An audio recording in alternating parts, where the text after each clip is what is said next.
Hello, once again, and history is being made at Silverstone, isn't it? Of course, this is the venue of the first ever Formula One World Championship race, and this is also the venue of the first ever ALR Cobalt race as well. Our fourth division, and it's the first time that we've got four divisions there. Goodness me, and that's not a very good start there from Hammer Time, as he's gone flying across the pole sitter, which was Brooksy as well.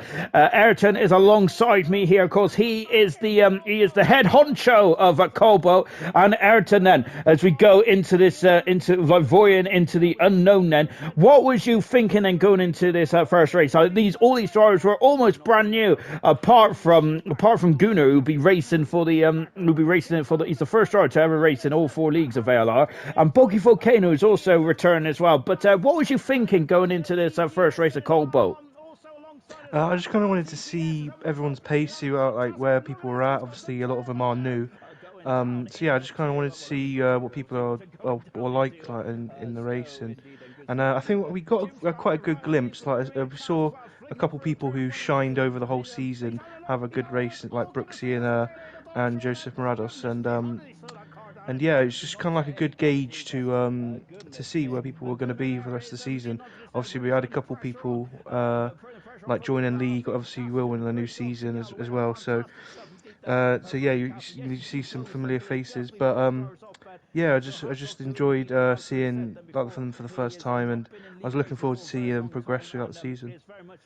And of course, there's a lot of progression as well. It's really weird looking back on this racing, because it doesn't feel that long ago at all, does it? But my word, there it was a very action-packed Grand Prix as well. Gunnar, having troubles there is I think that was one of the Red Bulls going past. I think that's Hammer Time then, who didn't have a very good start to his career in ALR. Unfortunately, then he seemed to have got sent off, didn't he? Going over into turn two, as Gunnar and Hammer Time on a great old scrap here as well.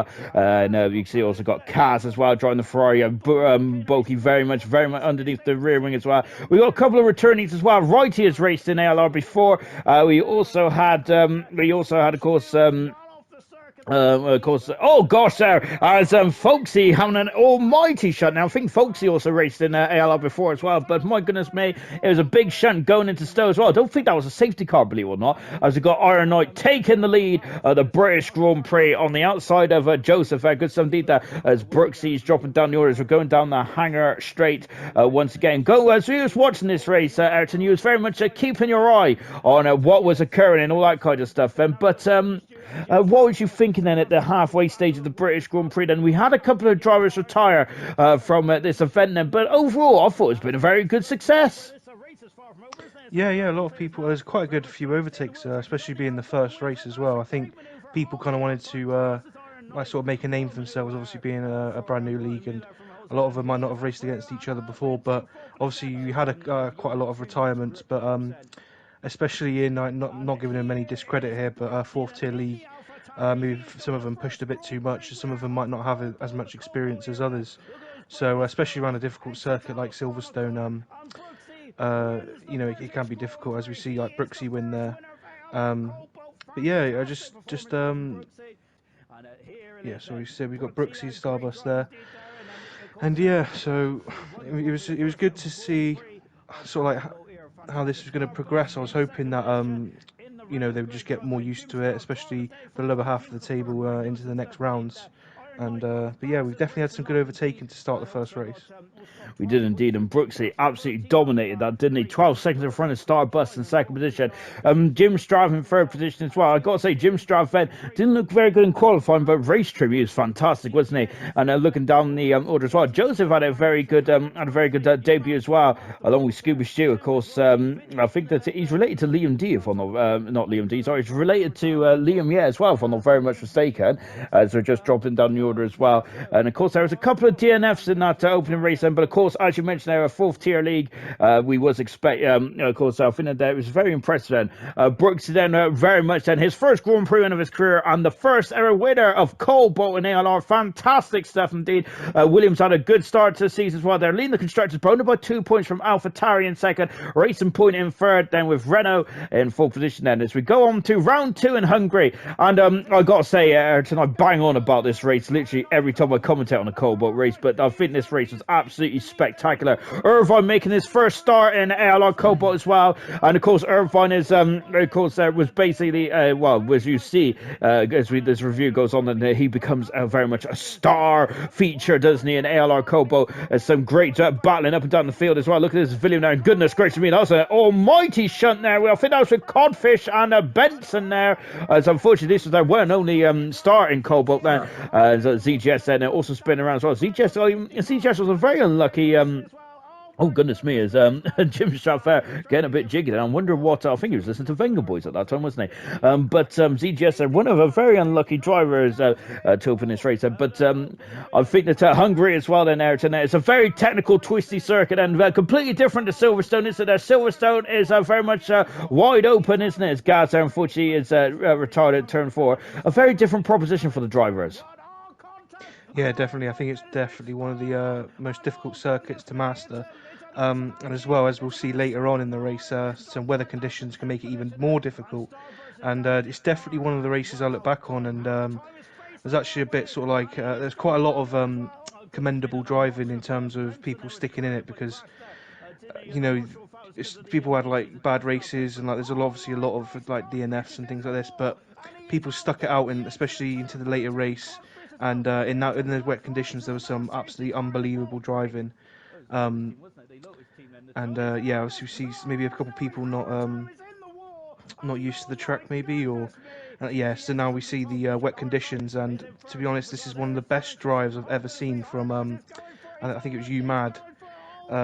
As we'll see later, he made the decision to go onto the wet tyres when no one else did, and at the time I was a bit sort of like shocked, like, you know, it's a bit one of those 50-50s. It wasn't even really a 50-50 at the time. You just thought the Inters were the safe bet, but you know, as we're going to see in a minute, you know, going on to those wets later, just absolutely incredible racing at the end. Yeah, and we had 5 drivers retire before we even got to the wet conditions there, as we're on lap 12 then. And look at that, as Ayrton said, then look at how dark it's coming overhead here in Budapest as well.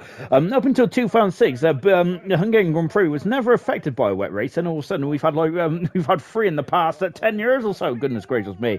Of course, that was in the real world of Formula 1. Star's going very wide there out of turn 12, and as he's now got Iron Knight all over his gearbox as well. As we've got Jim Strav, who's flown through the field there and up into a very solid third position there. We've got Scooby Stew, who's was a reserve at this time now, and look at that, and the rain. I think that this was absolutely torrential rain, wasn't it, right from the get-go. Look at that, Scooby Stew, who was on the dry tyres. Everyone was on the dry tyres here, apart from Bulky, who came to the pits. I think him and Cosmo was the earliest drivers to come to the pits for the intermediate tyres. Look, it was very, I got to say, from my point of view, this is absolutely spectacular to watch. They were all just falling off the circuit. It was like the Nürburgring back in 2007 there, where he had an absolute downpour on the formation lap. Everyone was just falling off the circuit. Within 2 laps, the track went from bone dry to absolutely saturated, and Iron Knight just couldn't keep. He completely aquaplaned off the circuit there. And I must say, I was expecting a safety car anyway, just because of how heavy the rain conditions were.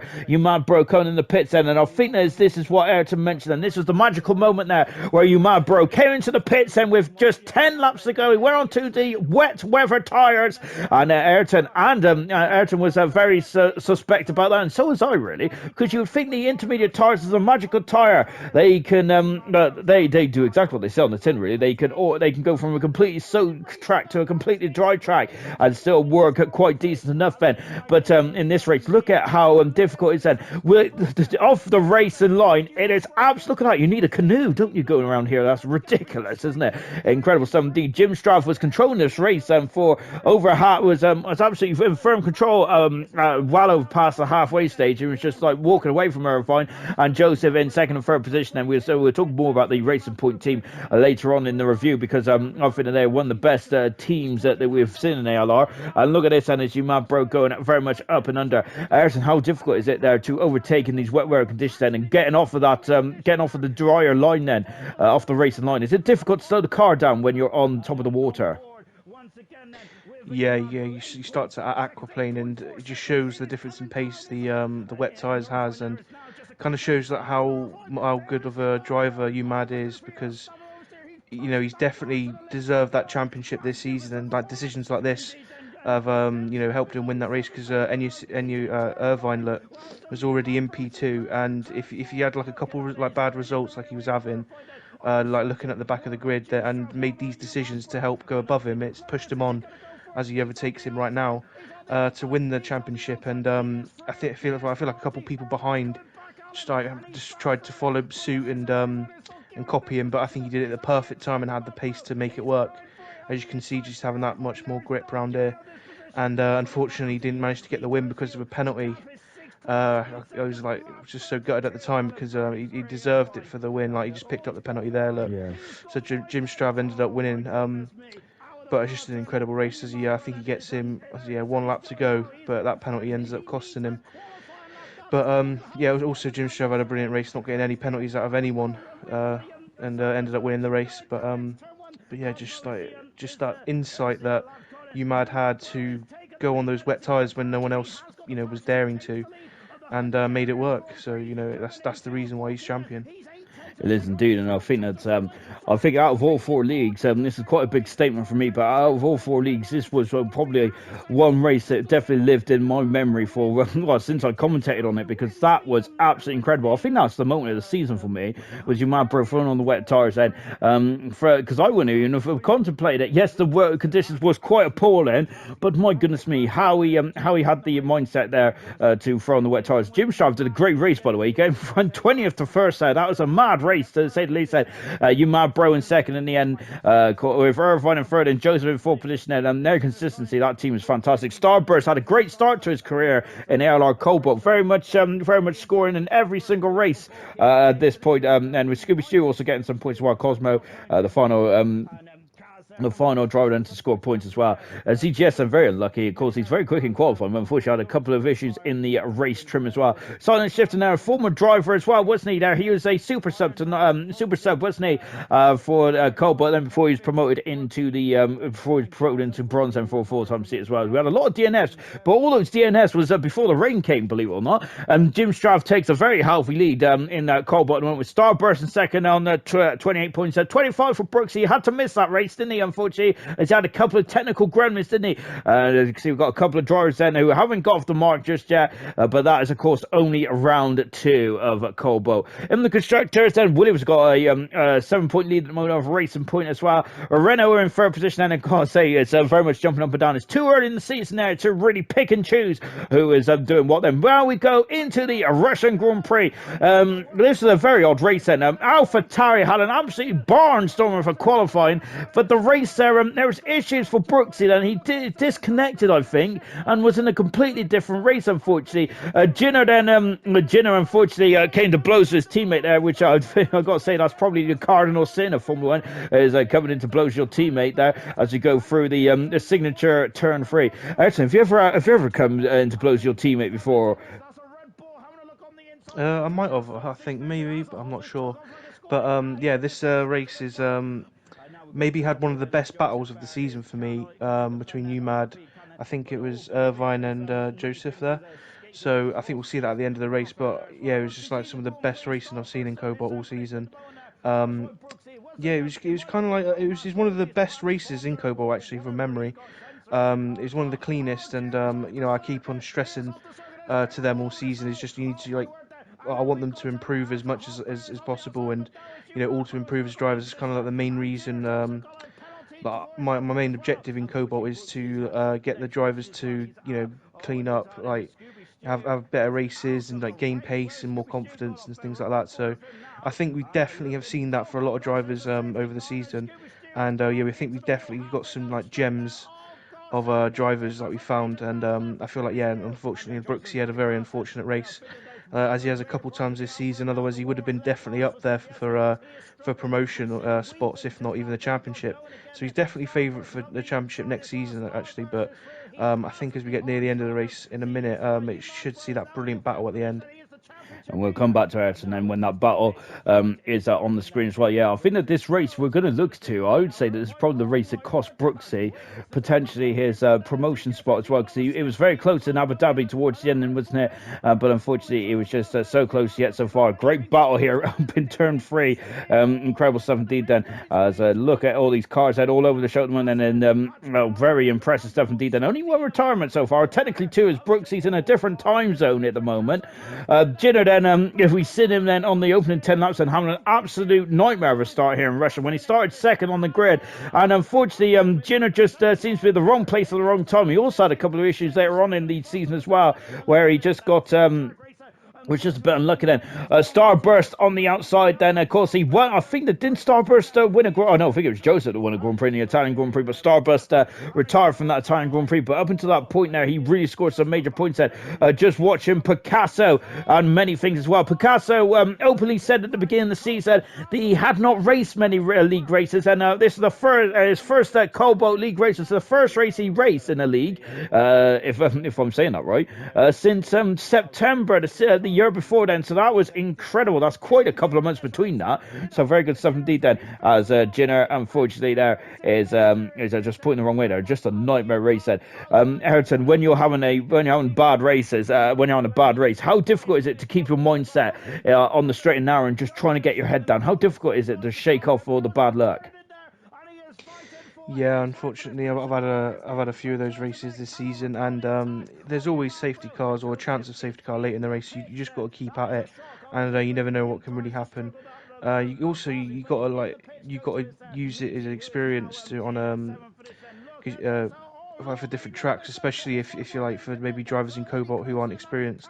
Like for the next season, we're going to be racing here again, so it's good to have that track knowledge and just keep on practicing. So unfortunately, there's some races where you're not going to get points, and you're going to be at the back of the grid because early on, even lap 1, your race is over, but you've always got to stick in there to the very end, and it is a difficult thing for a lot of people. But I feel like it shows like strong morals of the person and the better driver just to stick in it to the end a lot of the time. Unfortunately, that's one driver I'm not there, as I seem to. It's a snowball effect with me. As Umabro goes up into second position, and look at this, and we had a bit of spots of rain there coming down, didn't we? With 2 laps to go, and I gotta say, when you see rain there coming down, then it's very difficult to judge how heavy it's raining as well, because you're going at such speeds, aren't you? As Umabro is taking the lead, then but Starburst is trying to come back at him. Then Starburst was very much a fixture at the top end of the stand, the top end of the races, wasn't it, at this stage? But unfortunately, just dropped off towards the end of the towards the end of the season. But this was absolutely a cracking race then. Umabro coming through to win the Russian Grand Prix, and that was a very impressive win to say least, with Starburst in second position and Irvine coming through in third as well. So that was a great end to the Grand Prix, and Umabro was 8th on the grid to win that race. Starburst came from 13th on the grid there. Driving the performances from both the top 2 there. Irvine third in the end there, but even when Irvine has a couple of potentially bad races with safety car, I think cost him majorly in that race, he still come home to finish third there, so, and that is quite important in the consistency as well. As a half, I think that was his one and only start there, and he got some decent points there for the Red Bull team. Very good stuff indeed. Then Picasso, I think that was his first points of his career as well. Well done to Picasso, as you mentioned in that race. And Joseph, he had a pretty disappointing race, Joseph did, but he was still in the top 10 as well. ZGS also getting some points on the board then. On the board as well, then, and just going down the order, then we've got Gaz in 12th position, Stars in 13th, and unfortunately Haas at the end of this season then has the unenviable record there. It's the first team in ALR history to finish the constructors on minus points, unfortunately, as you get a minus 5 point deduction there for retiring in the pits there twice, well, more than once really, isn't it, because you were trying to encourage drivers there to go to the end of the race really, because anything can happen. Unfortunately for Brooks, then he was robbed of that race, I feel, because I think he would have been pretty impressive to say the least. That on his screen he was absolutely dominating, wasn't he? But unfortunately on our screen he wasn't. Umabro took a 36 point lead after Russia then from Joseph in second, and Irv went in third position there, underlining how good the racing point team are. Starburst jumping all the way up into 4th position. Good stuff indeed there. Picasso there, first point of his career there, jumped up into 16th then, and really I think this was very much where his season that started to turn for the better there for Picasso. Good stuff indeed then. In the constructors racing point, leading 13 points in front of the Alfa Romeo in second, with Williams in third. Red Bull and Renault jumping in front of the AlphaTauri that have dropped down 2 positions, while everything else is status quo as we go into the Japanese Grand Prix. And we got some more rain in. I think that there's a running joke, Ayrton, about in Cobalt where they seem to have a lot of rain as well. And look at how much water is on the circuit going into turn 1. Then very difficult conditions there. In Hungary, we started off with a dry race, but it turns wet. And here it was a wet race. How difficult is it to judge your braking points there going straight into a race? Yeah, and this is obviously, I think, the first race we started on rain, although we have had a lot of bad weather conditions in Cobalt. But another thing you've got to be careful of is, especially in the wet weather, is you're heating your tyres. And a lot of drivers may not have warmed their tyres up enough on the formation lap, and that's something that you can get a good start on. And even for the first half of the first lap, it can really affect grip and around the track. So maybe a few drivers maybe learned a lesson or two around here, but yeah, I think we saw some absolutely unbelievable drives here from a lot of people. I think Umad again, he seems to be like the rainmeister. He loves the wet weather. I think Cryptocalibi, oh no, sorry, not Cryptocalibi, someone in the Haas, I can't remember who it was, and started on the bottom, had a really good race. Yeah, I think someone else, Haas, had a good race. I think Brooksy as well, I love the wet conditions, seemed to really thrive in it. Yeah, I think he had I think when he pitted at some point on fresh inters, and he seemed to just get past everyone within a couple laps. It was incredible. But yeah, I think usually in Formula One you can tell how good of a driver is when it is wet conditions, because usually the World Championship quality players can find that extra pace around the wet conditions, and I think Umad and possibly Brooksy for next season showed that in this race. They did. I think Umad, bro, is very much Michael Schumacher-esque in terms of the wet weather, isn't he? And maybe even Ayrton Senna as well. He's got a special touch, hasn't he, on the brake pedal in the wet weather. Unfortunately, I think that's Calsa on the wrong part of the circuit there. Is him and the Renault came to blows there of Casal and a big old shunt. I think it was with many things, actually, wasn't it? I got the 2 cars the wrong way around and riffing off the car. And that was quite a violent shunt there as Irvine there. And now Umad, bro, is taking the lead after 7 laps. And a great battle as the 2 racing points there coming together as well. They've been a good team, and then oh goodness me, it got very oh gosh, there's Hammer Time. I gotta say, Ayrton there, it seems that Hammer Time does I think Trouble seems to find Hammer Time, doesn't he? He seems to be involved in a lot of incidents as well as just going under the bridge as well. Oh, my goodness, he's getting very oh gosh, what a maneuver. I can't remember that one. Oh my word, that was a great maneuver there from Umad, bro, on Joseph Ed as Gaza unfortunately out of the race as well. But Hammer Time then, he seems to be involved in a lot of incidents there. I would say that incidents come to find him though, just seems to be at the wrong place at the wrong time. Is there any way to avoid those incidents then, or is it just really luck of the draw? I think it's just experience maybe, and obviously I'm not too I don't know what his history is in league racing, if he's done it for years or whatever, but every season, every race you gain a little bit more experience, and maybe into next season he'll just be a little more careful when going into overtakes. But obviously in this race, in wet conditions, it's difficult for even experienced drivers. But yeah, I think over time you just gain more experience. The more races you race, the more overtakes you have, and you find that confidence. And I feel like he has been quite unlucky sometimes at points this season. He's been quite consistent in pace and points. He seems to do well at most tracks. Seems to have good pace. And I feel like him and Brooksy, I think maybe in the promotion spots for next season, they have got pace, but I think Hammer Time just needs to find that consistency in finishing off races and overtaking into next season. If you've got a spare thread or two, I suggest you put that down the bookies then. Ayrton there has made his prediction for next season, and of course, like I said with Emerson as well, I'm going to be making a note of that then. So this time next season when we're doing the season reviews again, we'll see if they're right or not then. Scooby Shoot, I'm not going to do it though, of course, because my predictions are always wrong. So there we go, and it's unfair on the drivers, got to give them the commentator's curse. Scooby Shoot then, all over the back of Iron Knight as we go into turn 1. Scooby Shoot was on a great race at this time then, because he was the highest driver on the soft tires, but unfortunately I think you mentioned this already, Ayrton, there, where it's just the inexperience. There are some drivers that perhaps having a run-in or two as well. Scuba Stew, who was I think was in the box seats with 6 laps to go to potentially have a Grand Prix win there. Carlsman unfortunately in the wrong place at the wrong time there, damaged the car, and I think he would have been a bit furious at that then, as the track dried out at the worst time really, didn't it, for some drivers. And Kaz leads the Grand Prix of Hammer Time in Iron Up, but they're all on the intermediate tires.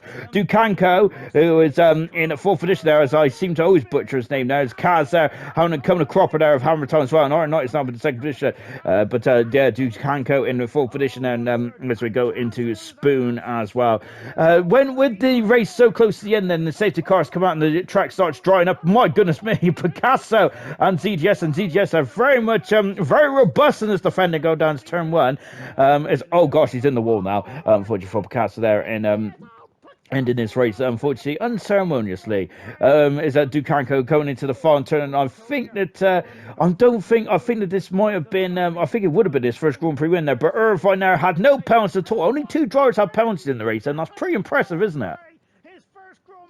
Yeah, it is, and obviously, those 3 drivers in terms of promotion shows like how experienced they are, and like managing to not get any penalties is like key in any league, in any race you're in. So if you can like sort of master that, and especially in wet conditions, then you're only going to gain positions in the league. And and that's exactly what happened in that race, wasn't it? Brilliant. Irvine now getting another Grand Prix into his name. Dukanko really announced himself on the scene there with some great driving. Umad Bro in third position. Once again, it's about consistency. Umad Bro always, when we've interviewed him, he's always mentioned that he doesn't like to go for the risky manoeuvres. He's a points collector as well, and I think that the consistency has really helped him. Starts getting off the mark for the first points of the season. Very good stuff indeed. Then Joseph down in seventh position there. His championship charge was tailing off slightly, wasn't it, at this stage there? And his promotion spark was becoming very much under threat then. As we've got a couple of drivers there, DNFing from that race there. Umad Bro leads now by 34 points there. Irvine is jumping up in second position with Joseph having a bit of a disappointing time. Starburst in fourth position. Hammer Time in fifth, and ZGS jumping up in sixth position. Well, I think that's the last time that ZGS scores this season.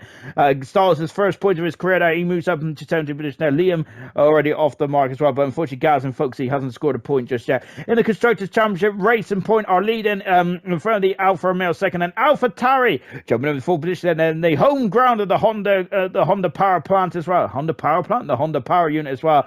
Very good. Some indeed. This will go right from the get-go here in Mexico. Brooksy on pole position, and we've got Spud who's alongside him going down into turn one. I would say this is the worst place that. Oh gosh, there was Scooby Stew. Not even getting to turn one, unfortunately. But I think that it's the worst place to have pole position. Would you agree with that, Ayrton? Yeah, I think we mentioned it in the Gold Season review. There's a couple tracks where you kind of don't want it, in being Russia as well, where there's such a long straight where you can just get the slipstream right behind and make the position if you're even second or third or even fourth. So I think Brooksy did really well at just to stay ahead. Not many drivers can manage to do that, whether he used a lot of his ERS or whatever, but he managed to do it. And this is a race where I was expecting it to be one of the worst races for Cobalt in terms of crashing and driving, but it surprised me sometimes. In tracks you expect it to happen, even in decent leagues, that they manage to have good races. So it shows that a lot of them have the capability of overtaking cleanly, and they have the potential there. So I'm excited for next season, and seeing if they can progress that and get better.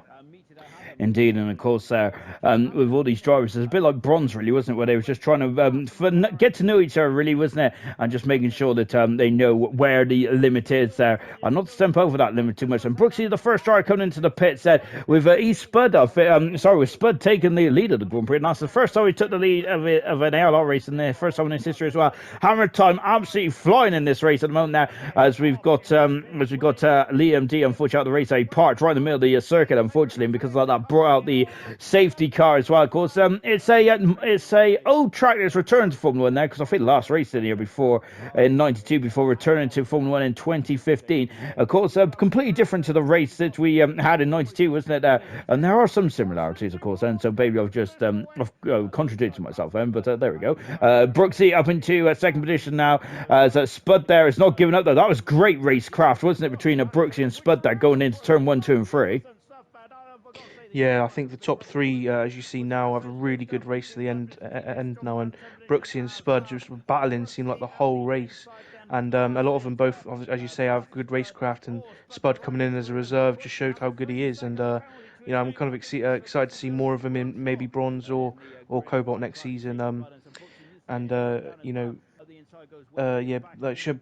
a good performance shows maybe why you deserve a full-time seat, so it'll be good to see him next season.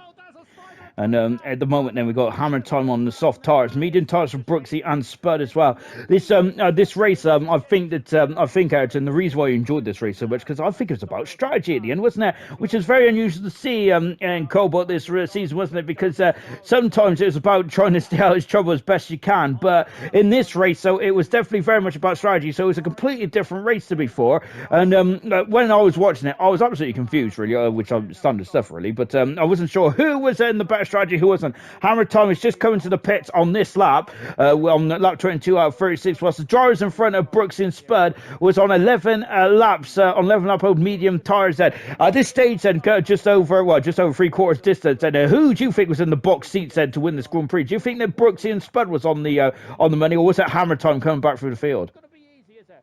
I would have probably said Brooksy or Spud. But I know they have penalties anyway, but and UMAD doesn't, who's also kind of in the running for the race. But they could go onto the soft tyres, which is so much faster at the end of the race compared to the mediums.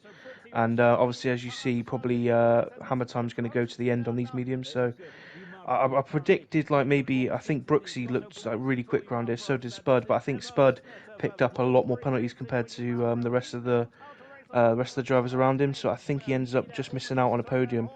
But yeah, Brooksy, I think Hammer Time just seemed to master those mediums and just get the most out of them for as long as he could. And UMAD just not getting any penalties like he always does. He went onto the mediums actually again, which surprised me. I thought he would have went onto the softs. And Brooksy just has the out-and-out pace that he's shown all season, to be honest. And you're just watching these incredible free drives of Picasso right here on a good old scrap, as well as Hammer Time is now caught to the back of Spud, who is on the soft tyres at this stage of this stage of the race. But as Ayrton mentioned, he does have penalties as well. You mad, bro? Finishes his first opportunity to win the World Championship as Ducanco and Picasso really getting very close in personal with each other into turn at 1, 2, and 3 as Hammer Time comes through to win his first Grand Prix. And Ayrton there may have predicted a spoiler for next season area. Could be between Hammer Time potentially may have the pace to win the second ever Cobalt World Championship. But of course, that is next season. We're talking about this season. Iron Knight with his best performance with second position there, and it was UMAD bro winning the World Championship as he was just cruising down the back straight as we was very much celebrating this Grand Prix win, because it was this World Championship win, because it was magnificent with for 2 rounds to go after this one. And Hammer Time did a splendid job then. Ayrton, if you can, then just a few words about Hammer Time and how great he's been this season. Yeah, he's definitely been the most consistent. He makes the best calls at the right time, and he's just so impressive as a driver. Obviously, there have been drivers quite close to him on pace, but like you just seen in that Mexico race, he doesn't necessarily look to win the races. He's more of a points man, and he picks up as many points as he can get consistently, and that's what wins you championships at the end of the day. Cool. Right, we're just taking a break here because I think I left in a bit about us talking to him about winning the title, so we'll take a break a minute. That's why this is so long. We can talk about maybe how he's going to do in bronze next season, and I think he's going to be right up there. To be honest, he just showed pace all season that he's quick enough with bronze drivers, and actually a lot of the drivers in Cobalt, in qualifying specifically, have got top tier pace. I mean, they match some of the silver times sometimes. Well, and I was very impressed with, especially maybe the top 5, 6. Also, I don't know if he's features in the next race very much, but I just want to give a quick shout out to Starburst as well. He's kind of I'd compare him to Cartboy in Gold.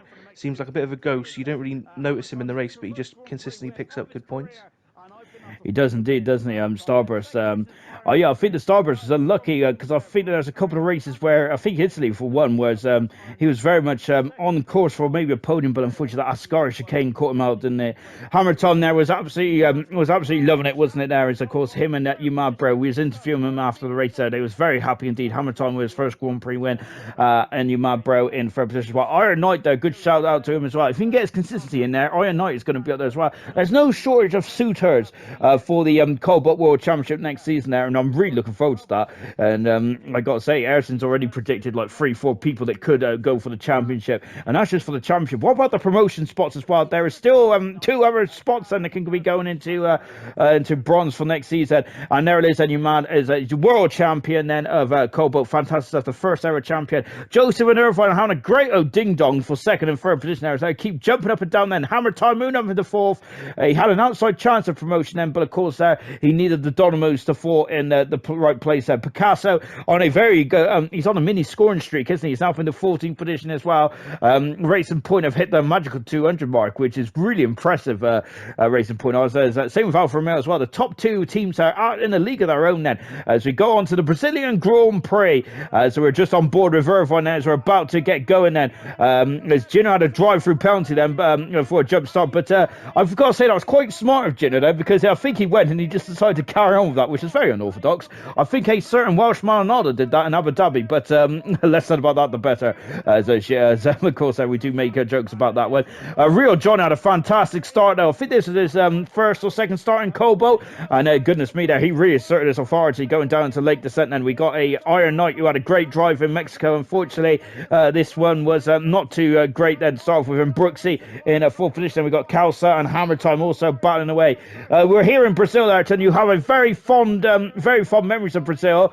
Of course, there's your hero Ayrton Senna was a Brazilian driver, of course, that which goes without saying. Calsa just got off the circuit there, veering to the left. What do you think of the Interlagos circuit? And it's a classic, isn't it? Yeah, it's within my top 3 favourite tracks of all time, easily. And it's one that I'm not, unfortunately, I'm not very good at the game. But maybe next season I can maybe get a podium or even some good points. But yeah, I was actually in awe of a lot of the driving I saw in Cobalt this season, especially around in this race. Actually, Real Johnny, Irvine, like Brooksy, Hammer Time, they always give on a good show. And especially around this track, it's not like obviously a street circuit, but at some points of the track, it's so narrow to go like 2 cars wide. You got to have good quality driving around you, otherwise you make contact. And I think we saw a really good couple battles here. We did indeed. Unfortunately, I got to say, Starburst has got that Endstone Renault has made a steal then, because he just absolutely clouted that barrier, and somehow the wing didn't fall off there. Of course, shout out to Smith Your Mighty as well. This is first Cobalt race there as he elected to finish off the season with the McLaren team, replacing Folksy as into the pits there. Came one of the Mercedes cars as well then, and then we had a yellow flag, didn't we? So we're coming up to the halfway stage of the Grand Prix. We got Irvine and Joseph 1 and 2 at the moment. Ducanco in 3rd position, a Real Johnny in 4th. As Brooksy there is a ghost there. I hope he didn't have any technical gremlins there. You mad bro then. Down in 13th, I think that's 11th position actually. So I've got to get my old Specsavers out. Right behind Scooby Stew. But I think that you mad bro was very much a percentage game towards the end of the season. As he wrapped up the title, do you think he just took his foot off the gas slightly? It was like job done for you mad bro? Yeah, I think a little bit. He sort of got the job done. No, he's got promotion in the championship in the bag, and yeah, there's not much need to push as much as you need. But to be fair, him doing that, not necessarily, but managed to. I think all the other drivers sort of managed to push more because they knew that, usually that top spot that UMAD usually gets in a race is up for grabs, and I think you just see a lot of people like Brooksy obviously fighting for promotion. As well as Irvine, Hammer Time, Joseph there, all just can see that top spot and that podium gleaming there with UMAD behind them. So I feel like they've been pushed, especially in the last couple of races, to try to improve, which was good to see. And I think that's the beauty about the promotion and relegation battles. We don't have relegation in Cobalt, but the 2 promotion spots that were up for grabs then, it made an interesting dynamic towards the end of the season. And I think you touched on that again there, Ayrton, didn't you? About drivers elevating their games at the likes of Irvine, Brooksy, Joseph, and of course Hammer Time up until that point in the race there, where unfortunately he had a couple of gremlins there. That's a great battle though, isn't it? Down to Lake Descent between Real Johnny and Irvine there. Of course, Real Johnny, I think that I love to see Real Johnny in a permanent spot in whether that's Cobalt or in Bronze next season. Remains to be seen. And look at you, Mad Bro, had a good old battle with Dukanko as well.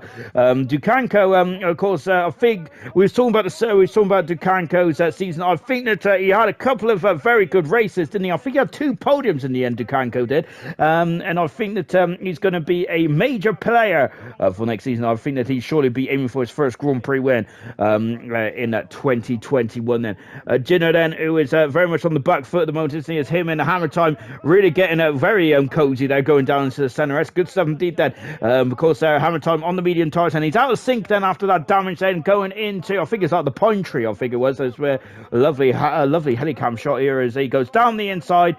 Great manoeuvre indeed. Then we had a big old smash there with Barrichello. I think he went to the back of Ralf Schumacher in 2001, if I'm not very much mistaken. There was a frightening accident. Between the Williams and the Ferrari. You mad bro in 5th edition there is oh gosh, there is Dukanko there, completely misjudged his braking point. Now, how easy is that to do around here? Yeah, it's as I said earlier, it's not quite a street circuit, but it's so tight and close. It's almost got the footprint of a street circuit, and it's a lot shorter track than I think you sort of realise watching it on television and even on the game. Obviously, it's such such a short track that you can catch a lot of people quite quickly, faster than you think, especially if you're on newer tyres, and especially you see Dukango there. There's a lot of people, a lot of reserves that have come in full-time seats this season with people dropping out, and most of them, if not all of them, have been fantastic drivers straight away and coming in from reserves. So a huge congratulations and thanks for that as well. Yeah, really good stuff to all the reserve drivers. Irvine picks up another Grand Prix win. I think he won the most Grand Prix of the season with 3 in the end now. Brooksy in a solid second position.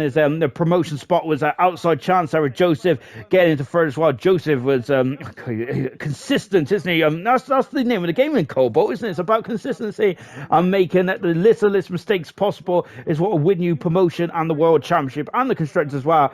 Starburst, and I think that might be... am I fair to say that might have been your driver of the season then for you in Cobalt, Ayrton?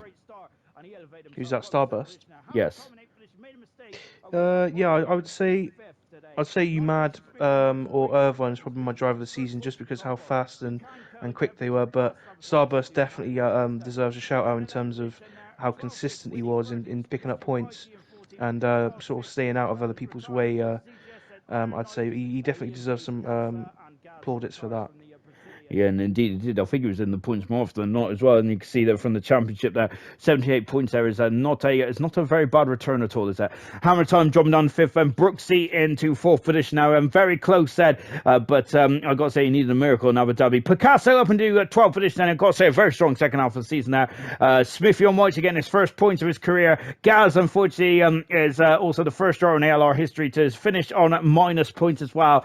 Haas also on -3, unfortunately. Then Racing Point now have almost got the job done. Then they were so close yet so far. They just need to finish the job here in Abu Dhabi. Then as we now go to Abu Dhabi there, and look at this, Liam D desynced from the session there, and Brooks, he got a drive-through penalty there. Unfortunately, it was kind of a downward spiral. It was a snowball effect there, really, wasn't it, for Brooksy? As he was so much on the limit there, wasn't he? As he said Liam D go past, and he just released the throttle, released the clutch, and away he was gone then. But unfortunately, that cost him a drive-through penalty there. So we had a couple of issues there going into turn 1, 2, and 3.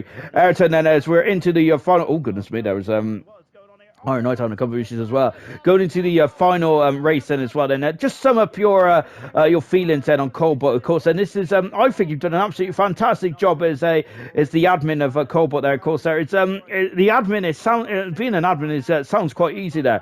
And the reason why I've never been trusted with being a full blown admin, oh goodness me, is we've just got a McLaren of Winnie go, oh gosh, there, and he just comes back on the circuit as well. This only happened a couple of days ago, and I'm still getting excited about it. Hammer Time going into the wall, then it's very unfortunate for Hammer Time really, because that kind of ended off it's been a very strong season then. But Ayrton there, this is I think you've done a good job as admin. I think you've done a fantastic job as admin there. And I've got to say that's the reason why I've never going to be trusted as admin there, because I don't have the responsibilities like you do.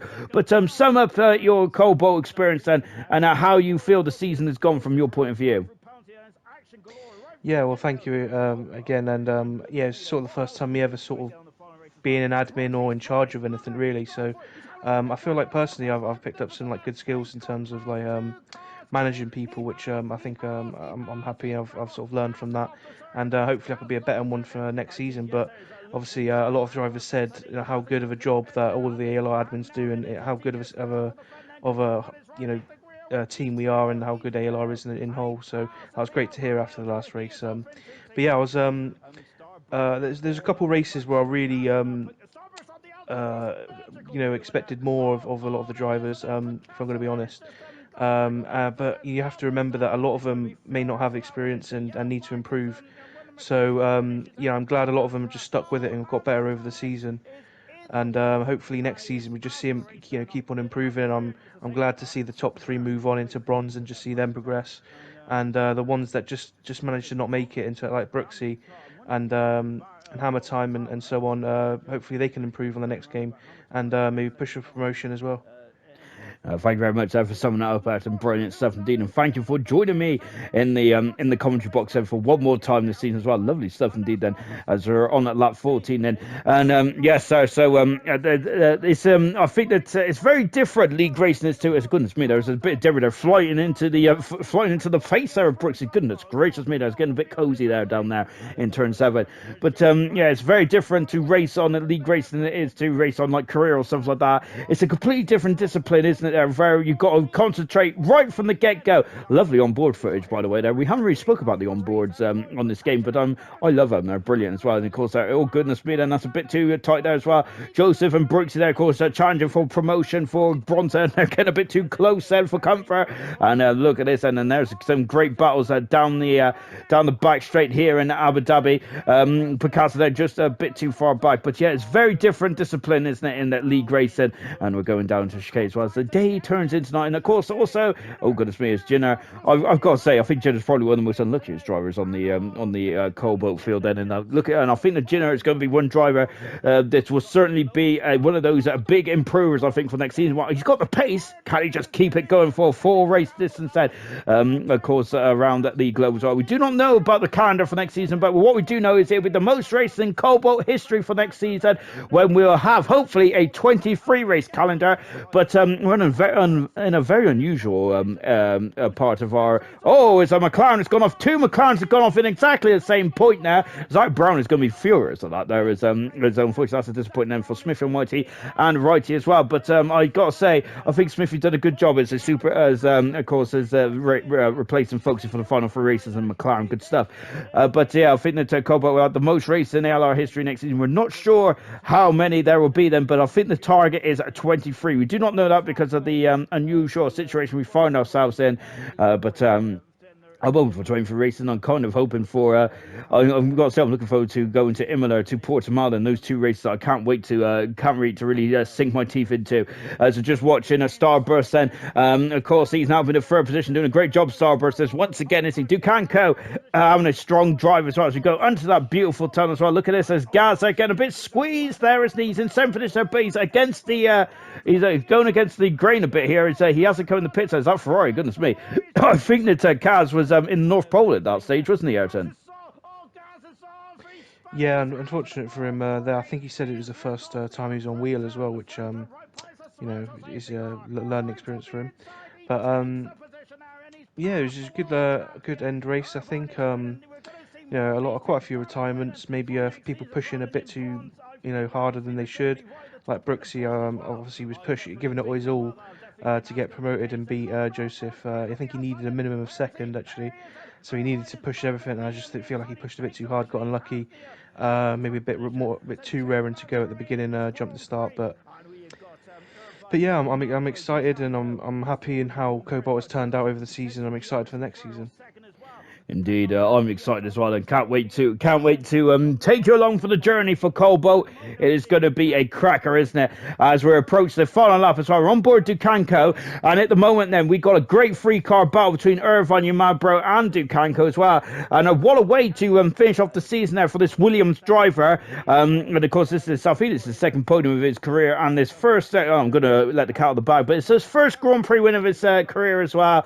With a great drive, and of course, no penalties as well. Ayrton mentioned earlier on then how difficult it is not to get any penalties at all, isn't it? And that is exactly what Dukanko has done here tonight. Irvine and Umad Bro may have been slightly quicker than Dukanko, but over a race distance there, it's about the time that you gain, and that time was not gained by Dukanko for not getting penalties there. So he won the Grand Prix, and what a way to go into next season there, as we're just focused on the Racing Point team, and they are also the Constructors World Champions as well. This is the last race that Racing Point would be racing in ALR before they become the Aston Martin team for next season, and I know that there will be a lot of drivers that will be hoping to get the Aston Martin team for next season. We also wave goodbye to the Renault team as well. Of course, Renault have been absolutely brilliant. They have won the joint constructors as well in ALR, of course, so very good stuff indeed. Renault also won the constructors for gold and silver, so really impressive season there for Renault, but they become the Alpine Renault team for next season. So we're waving goodbye to two teams this season, but we're saying hello to Aston Martin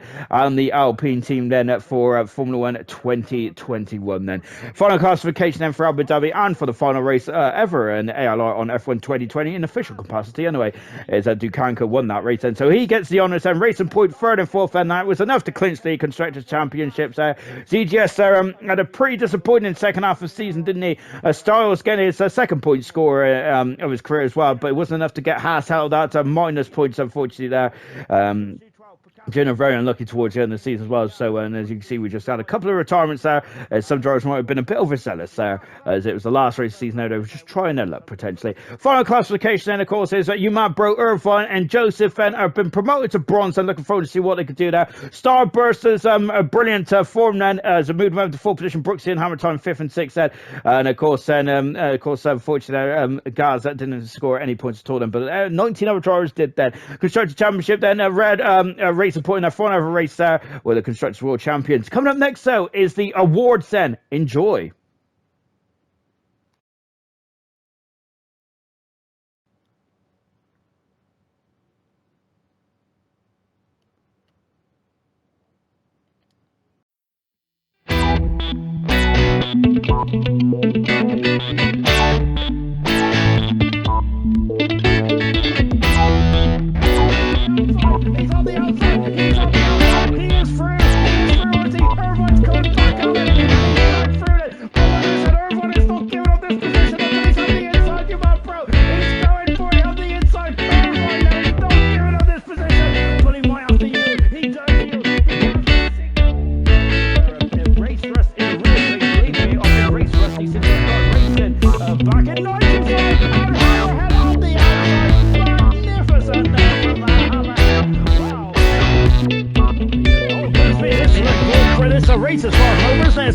Is now very much trying to stay in the wheel track. He's on the outside, the wins out. That's a great maneuver on the outside, passes Iron Knight.